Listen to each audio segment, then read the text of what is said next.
Shalom Uvracha mes chéris, ce Shabbat, Parashat Noach, la fameuse arche de Noé, qui en fait va être le rempart contre le déluge.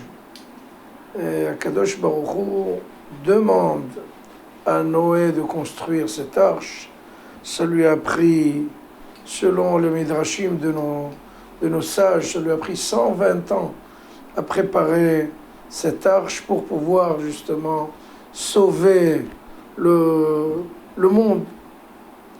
Et Hachem lui a demandé, tu commences à faire monter les couples, l'âne et l'ânesse, le cheval et la jument, le lion et la lionne, la girafe et son Jules, et les moustiques, les fourmis, les cafards, enfin le monde entier en mâle et femelle.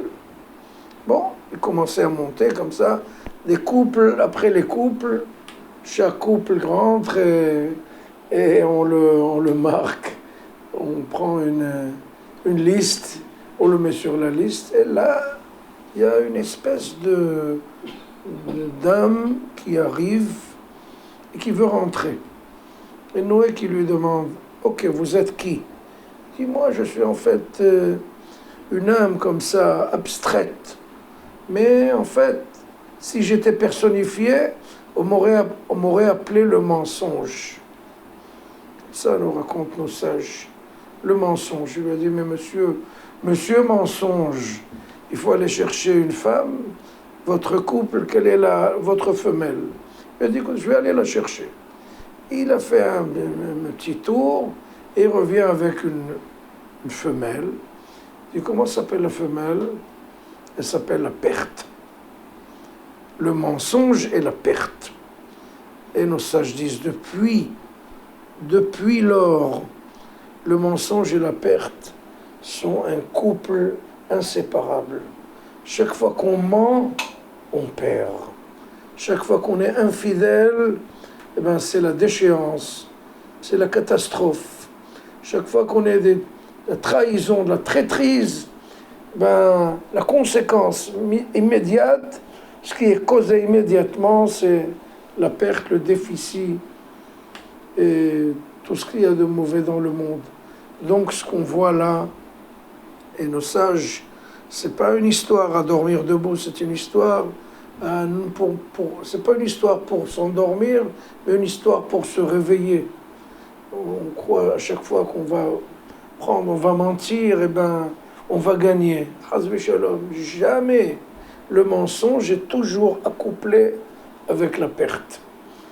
Et en Espagne, il y avait un fournisseur d'huile d'olive qui venait chez un marchand qui vendait de l'huile d'olive. Il lui apportait, disons, 10 tonneaux d'huile d'olive. Il lui dit, écoutez, pesez-les, et en fonction de leur poids, vous allez me payer, disons, chaque litre, 20 shekels, 20 euros, ça n'a pas d'importance. Et le marchand, il les pesait et divisait en deux, divisé par deux. Disons, il a trouvé 200 litres, il disait, j'ai pesé, il y a 100 litres fois 20 euros, ça fait 2000 euros, et lui payait. Et le fournisseur avait confiance aveugle en ce marchand-là. Un jour, lui apporte un tonneau de 100 litres, lui dit, faites-moi plaisir, pesez-le et donnez-moi l'argent en fonction. Il a pesé, il y avait 100 litres. Il lui a dit, écoutez, j'ai pesé, il y a 50 litres. Ok, je vous crois, je vous fais confiance, il lui a payé pour 50 litres. Et là, il y a un soulard qui est venu, ivrogne, il lui a donné un coup de pied à cette jarre, il l'a jeté par terre, toute l'huile s'est dispersée par terre, s'est répandue par terre, et voilà. Il a gagné 50 litres et il a perdu 50 litres. Donc le mensonge et la perte, ce sont des couples. On doit faire attention. On a toujours cette illusion que quand on a menti, on a gagné. Chas v'shalom. Quand on a menti, on a perdu. Et la perte et le mensonge sont un couple inséparable. Shabbat shalom.